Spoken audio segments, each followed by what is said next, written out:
ดีโดยเฉพาะอย่างยิ่งคนที่มาจากพรรคใหญ่อย่างพรรคพลังประชารัฐหรือว่าพปช.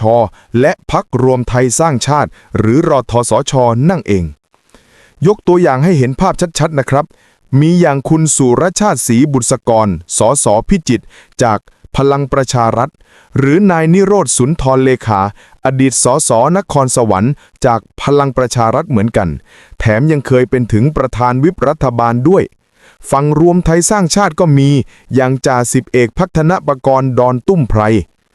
ทีนี้พี่น้องลองคิดตามลุงนะการดึงคนเก่าคนที่มีประสบการณ์มีฐานเสียงของตัวเองจากพรรคอื่นเข้ามาแบบนี้มันสะท้อนอะไรประการแรกเลยคือทางลัดสู่ชัยชนะการสร้างนักการเมืองคนหนึ่งให้เป็นที่รู้จักและได้รับการยอมรับจากประชาชนในพื้นที่มันต้องใช้ทั้งเวลาทั้งทรัพยากรเยอะแยะมากมายการดึง